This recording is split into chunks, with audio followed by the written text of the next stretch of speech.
Hey everyone, and welcome to the Gem Coloring Masterclass. I'm very excited about this, as I've been working on faceted gems and doing gems for forever, and I feel like I have unlocked something. So, I want to show you. Most of you have probably seen this gem, and this is the one we'll be doing today, or, thereof, something thereof. It kind of looks like a sapphire, if you like to follow gems and whatnot. So, we're going to jump right in, because that's what I love to do. I have a couple others to show you, and we will get to those as well. This is a purple one that I did. I really love this one, honestly. And this one probably is my favorite right now, but this one is one that you may have seen floating around as well, and it's one of my favorites right now. So we'll probably do one of these a little bit later on in one of our other classes. So, first things first, our colors. I have picked out 5 different colors, and I'm using the Faber-Castell Polychromos, which are an oil-based pencil. And Delft Blue is almost a purple, and it's kind of going to be interchangeable with the Indanthrine Blue. Just so you can have a little bit of variance in color, so it's not so completely conformed to blue. Because there are other colors when you look at actual gems.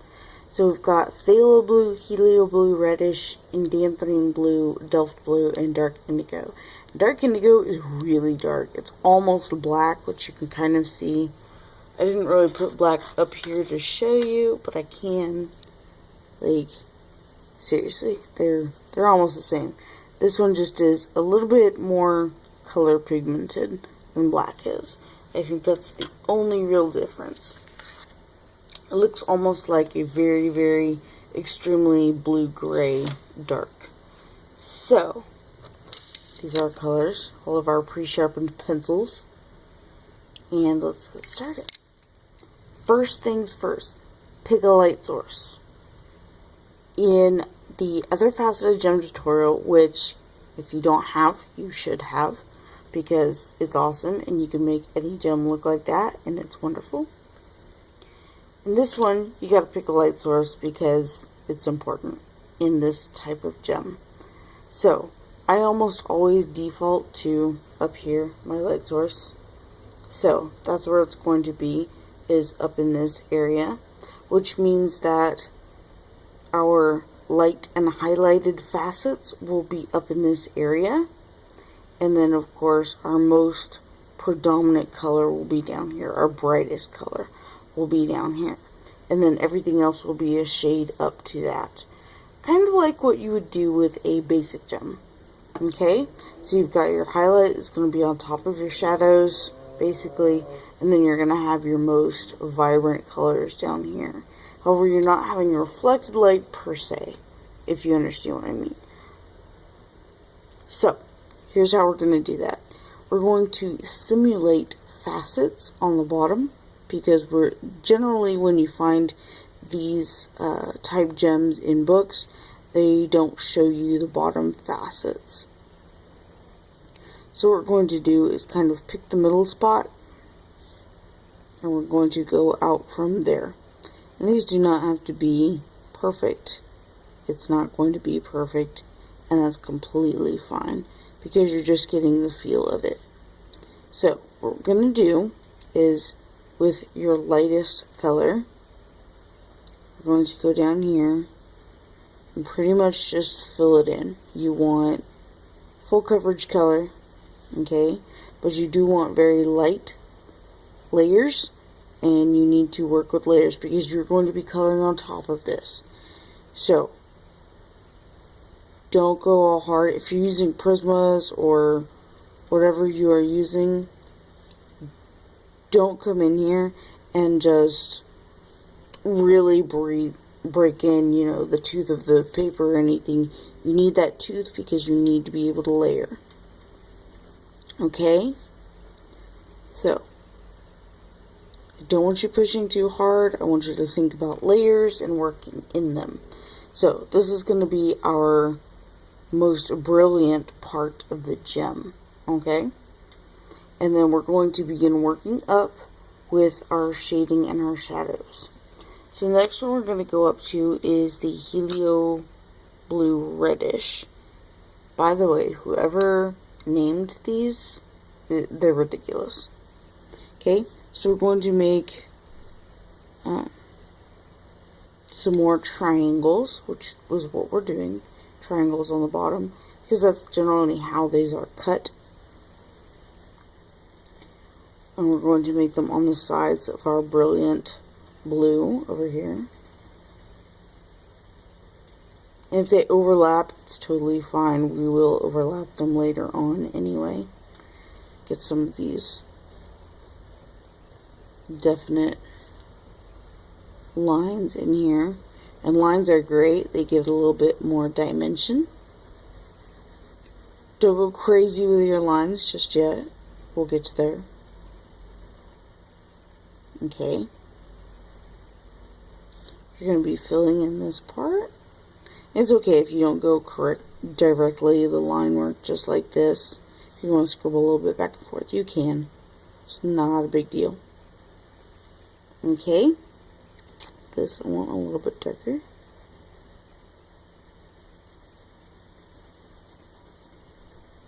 I'm just making light layers. We're going to continue this up. Going to go to our next darkest, which is the Indanthrine. And I'm probably not saying that right, but that's okay. I'm not worried about like the color police coming and getting me. So we're just going to continue what we've been doing and put up some more of our triangles as we continue our shading. And we're building the volume of the gem going in. This is going to bring it up. This is going to push it in. Okay? That's what we're doing. And because of bringing it all to the center and the lines here, it's going to bring our eye down. Okay? So that's what we're doing. Is we're building volume into the gem. That's what we want. To give it that high look of 3D dimension in there. Okay. As you can see, I'm not being super careful with my ends over here. I probably could be. Oops. That's alright. Depending on what you decide to make here outside, it shouldn't really matter.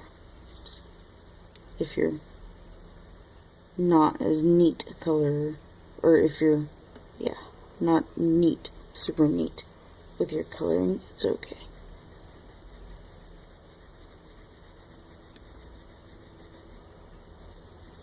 Alright, we're going to continue up, and this is where you're going to have your, where is it? Delft blue? Yeah, the almost purple one. I'm going to do a couple of little strips of it in here. Not real big. Mostly I want to use it as an accent. So I'm going to do these little strips, these little triangles.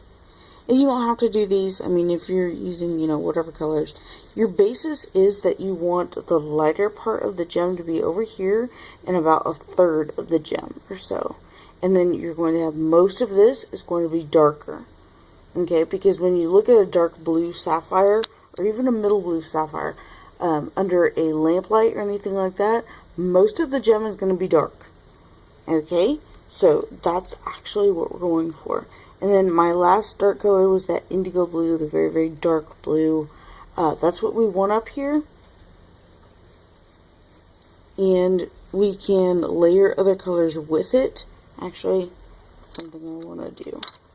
I'm going to go back and grab my Helio Blue Reddish, which is the one I used over here, the second one up, and just actually go in and put a couple of lines over here, just to break up our shadow just a little bit.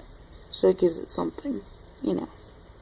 Okay, let's go back to our dark one, our dark indigo. And this is all our shadow. We're just going to go right over the lines that I put, because we're just trying to break up the shadow a little bit and give it some more of that line work slash dimension. That's all we're really trying for. And remember, we're going to be coloring over all of this, most of it. All of this, mostly, I should say. Okay? Because we're going to make things darker, we're going to make things lighter. Just going to cover over all of it. So, I'm just trying to make sure I get all of this. Trying to be a little bit neater and actually get my edges there. Okay.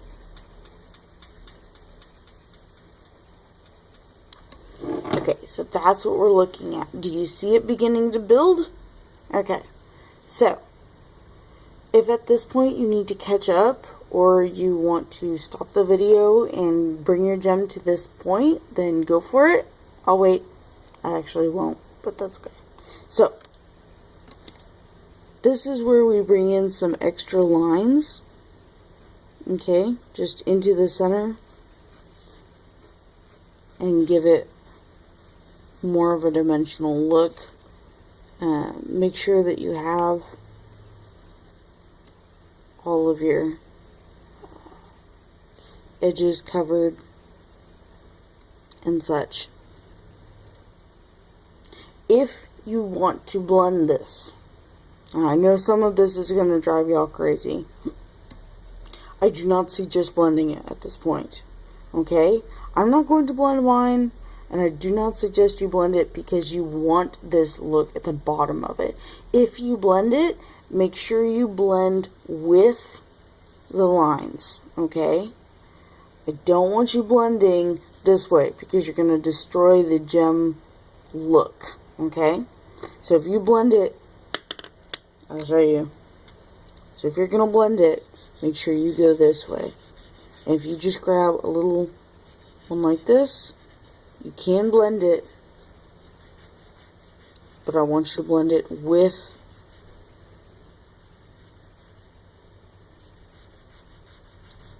your lines, okay?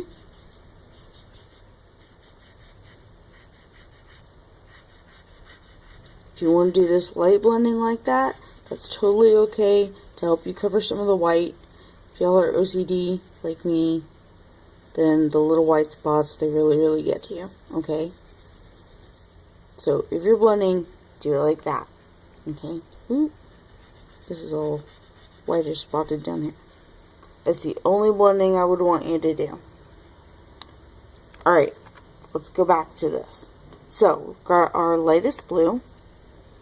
I'm going to go in and begin making this a little bit darker, more intense, but just with lines. If you want to go ahead and color it, you can. I'm not saying you can't. You're more than welcome to.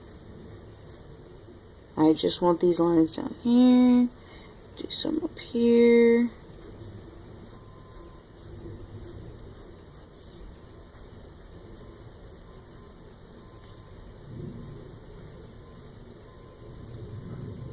Alright, and then grab your other colors, and as you go through them, there's the helio blue again.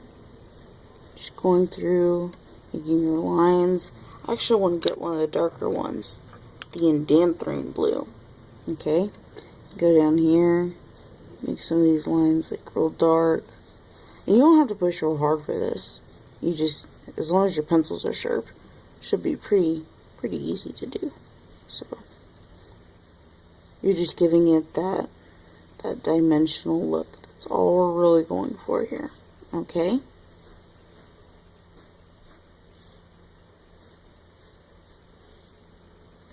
Alright.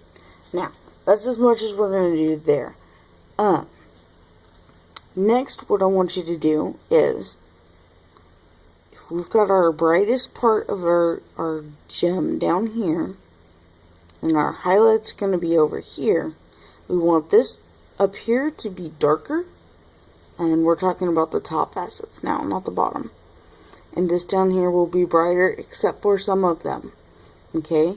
Directly in the middle, whichever facet is here, if it's one of these, color it in. Okay? With one of your darkest ones. This is the indanthrine blue. So this is the one we used up here and up here. Okay? So, you want your color to be dark over here. I mean, just color that in. It's like you're stopping the color. Okay?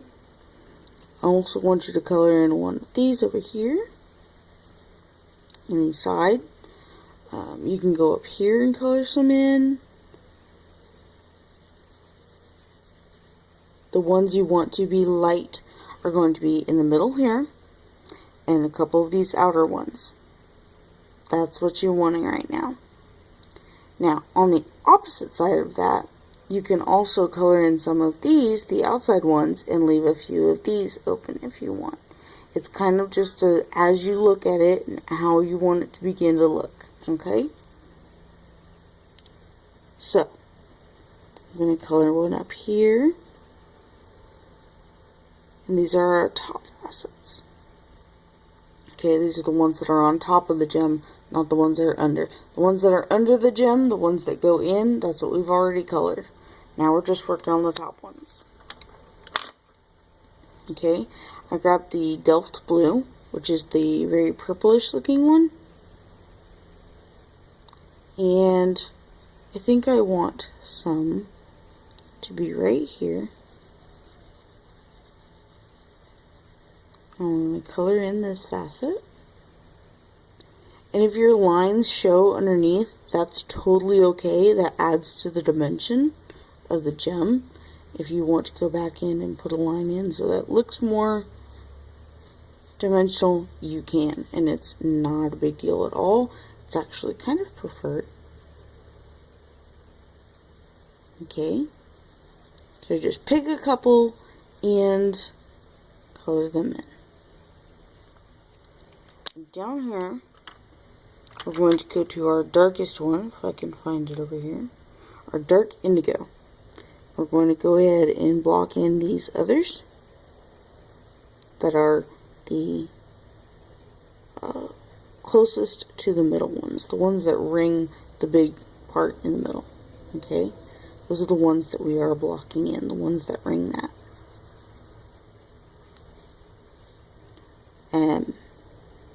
And you can bring it all the way up here if you want. It's probably one of the ones that we will actually highlight, which is totally fine. Because you're going to be highlighting with a gel pen, which will go over your colored pencils.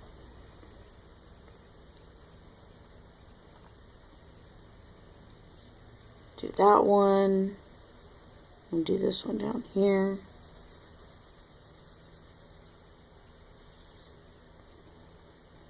Do this one over here. And this one I'm not coloring in real hard. I'm kind of just doing a layer over it, which is good as well. Okay, so as we continue on, I think I'm going to leave some of these. I want to just shade some of these in. I'm not completely covering it up. I'm just bringing it down a tone. Can you see that? It's just like a layer on top of it. I'm not bringing it all the way down. Let's do that up here as well. Just bringing it down a tone. Still leaving some of this lines in here. So this really isn't hard when you think about how you're doing it. Okay. If you need to pause, catch up, pick your facets, you can always do that.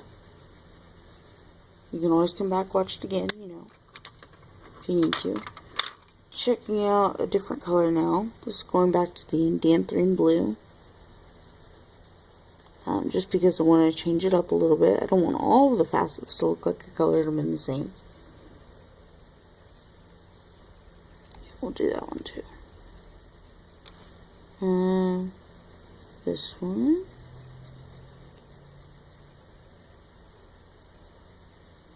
And I am pressing pretty hard on this one. I want it all the way colored in.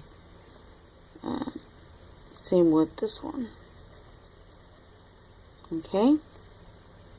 Then we'll leave this one kind of just shaded because we're going to come back to those. So I'm coloring in just a little part of this one. I'm just layering this one. Okay. This one, definitely going to color in a lot more. And yeah, probably this one too. I'm going to shade in quite a bit of this one. Alright.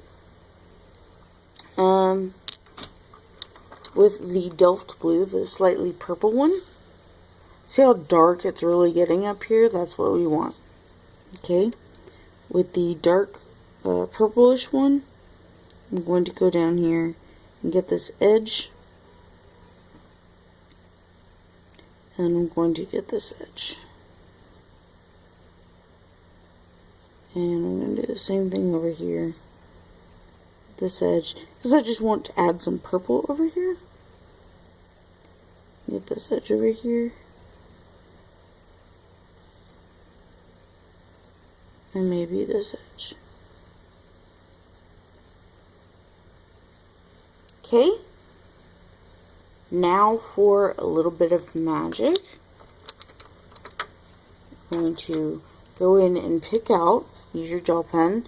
If you have the, I have the Uniball Signo one, and I also have the Jelly Roll gel pen. The Jelly Roll is hands down my favorite of all time, just because I can get super fine lines with it and such.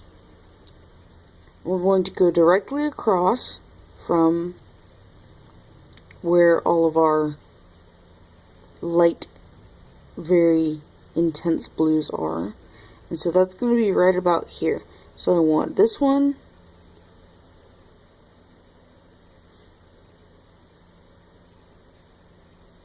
I'm picking this one out.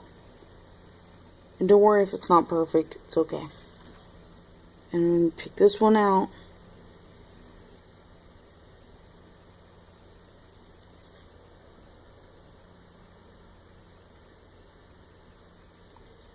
The fun part about gel pens, especially on top of colored pencil, is if you go out like that, you can just grab one of your pencils and lightly just scrape it off if you need to clean it up, okay? And I'm also going to pick one of the ones down here because you're going to have some light that is not coming directly from your light source. And you can do it up here as well. If you wanted to pick out this one and do a little bit of shading just in like, well, highlighting, not shading, just in one corner. And you can do the same thing down here where you just bring out the fact that a little bit of light is hitting that. It's great. If you want to do that, a little tiny bit over here, not a whole bunch. Well, that one kind of got destroyed there. Alright, now, here's for the fun part. All of your black lines that you have been following, I want you to line them in your gel pen. Okay? Be very careful, line them, and here we go. And this is the fun part. This is where you see your gem just come to life.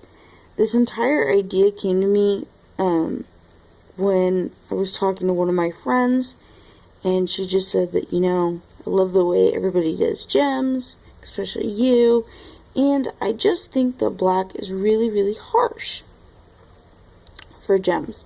We're talking about gems, crystals, and a couple other things. And I was like, you know, it really is. So what if we did our lines white? If you take it like this, or you can do it in big strokes if you want. And it's going to end up kind of grayish, which is totally fine. If you need it to be like super, super white, you can always go over it a second time. this is what we're doing. We're just outlining and following all of our black lines, turning them white. Once your gel pen is dry, you can go over it very lightly, generally with pencils. Turn it light blue, if you wanted to turn it light blue, or whatever color gem you're making. But I prefer to, at this point at least, leave them white.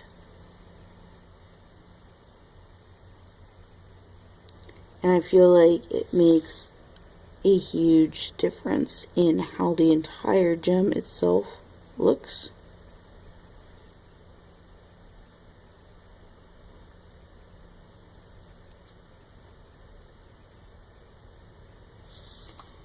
Now, when I do these gems,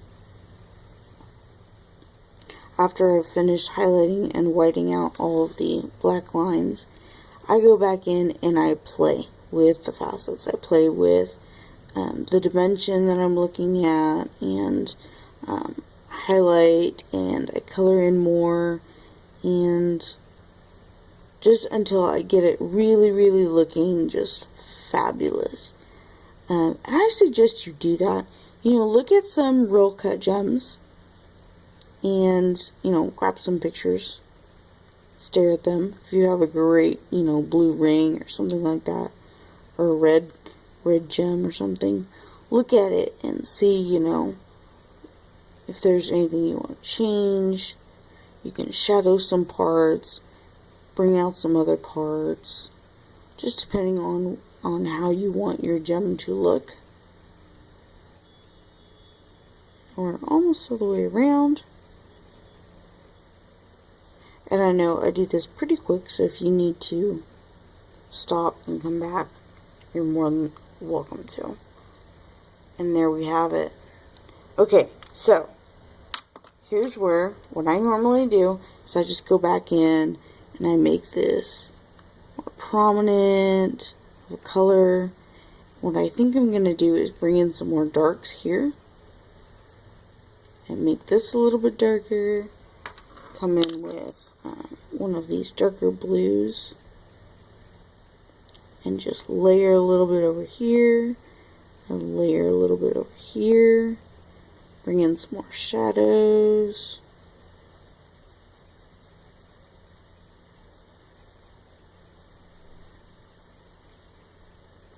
And just play with it as much as you want until you get your gem looking just as magical as you would like. Okay? And that is pretty much it for our first gem coloring class of the new faceted style. And we will go more in depth and jump into the second coloring class. So, with this under your belt, I hope you practice a couple of them and come back and we will, ooh, look at that. Did you see that? I missed that. There's a line there that I missed. Don't be missing y'all's lines. Okay? So, there's your sapphire. Come back and we will do the next one. I'll see you in the next video.